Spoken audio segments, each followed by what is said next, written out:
You are watching Kit Kabinet, and this is the inbox review of the Revell F4U-1A Corsair in 1/72 scale.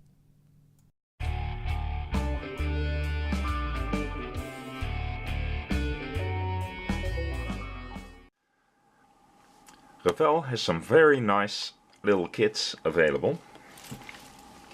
They're cheap, readily available, and they're very well detailed, and this kit is no exception.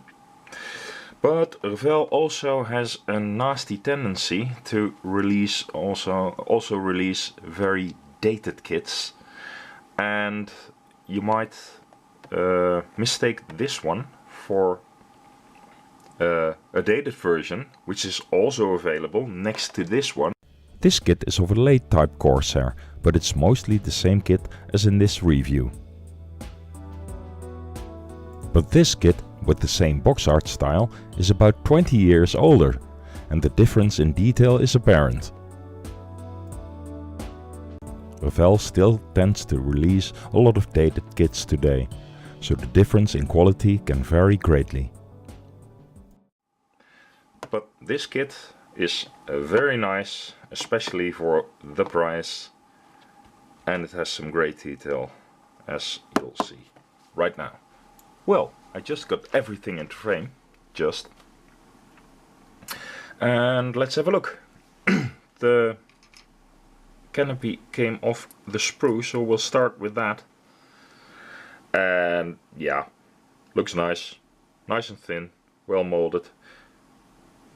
It has some lens effect because of the bulging canopy, but it's okay.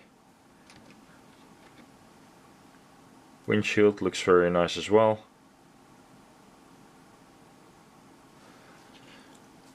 Drop tanks. Yeah, drop tanks. Looking good.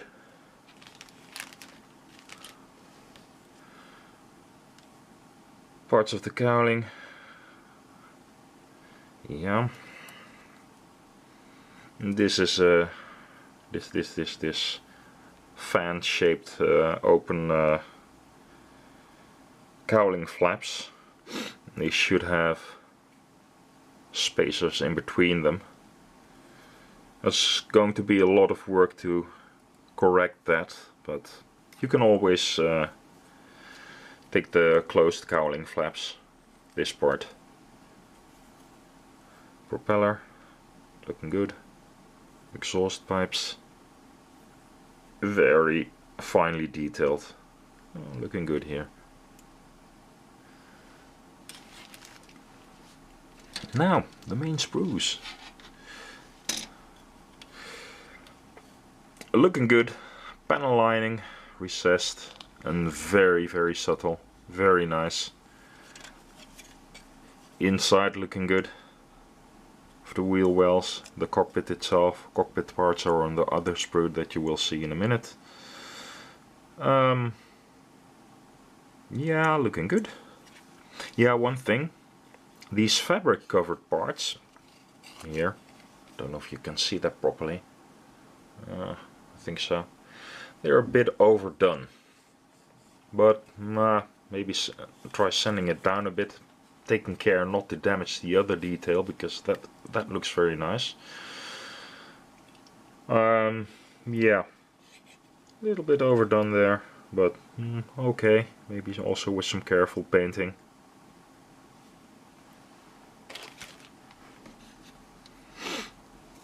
And here with the lower wing you basically have the same thing. Fabric covered parts a bit overdone, but okay. Wingtips.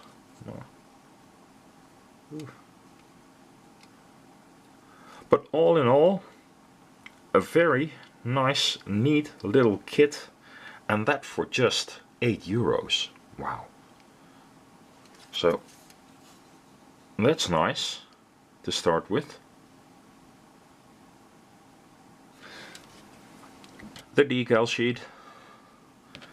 As you can see, it has the red bordered national insignia, which were used for a very short period in 1943 only. So yeah, it's a small time frame, but oh well. It's correct, yes, they used this for a very short while with the weird red borders. Let's see what's on there. There's even some belts on there, printed, some seat belts for in the cockpit, instrument panels, and yeah, the common decals, and one for a Navy Corsair and one for a Marines Corsair, flown by Pappy Boyington, of course. They made a small mistake though. Boyington's aircraft is numbered 86, but on the wheel doors they put the number of another Corsair that he flew, number 883, so that's a bit of a cock up, but you can probably, with careful cutting, change the second 8 into a 6 and cut off the 3, so you'll have an 86 on the wheel doors as well. Instructions, blah blah blah blah blah in German, blah blah blah blah in English. Yep.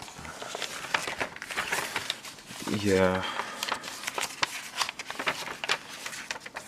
Your sprue map, colors. Yeah, it's a very simple build. It's even for even suitable for beginners or modelers with not that much experience. It's really it's a simple Revell kit, so easy to build, cheap, and it's also a good model. As I said, it's not perfect, but nice enough, especially for the price. Here are the versions again. Here, 86, 883. And VF17. Now, this one has these weird white stripes that you sometimes see on the nose of Corsairs. This one doesn't. Now, what on earth are these white stripes on the nose? Well, actually, it's tape put on the nose by the ground crew, because in this position there would be an oil tank and here would be a main fuel tank, and if it would leak either oil or fuel, it would, when the plane's in flight, it would streak right across the windshield and the canopy. So they taped those parts, those panels, they taped them off just to prevent leakage. And that's what the peculiar stripes that you sometimes see in different shapes, and why is that stripe there and why did they omit it there? Well, it's basically just to close the leaks between the panels. So now you know. Oh. We're at the end of the instructions. So, all in all, a cheap, nice, easy, good looking kit. Thank you for watching, and until the next video.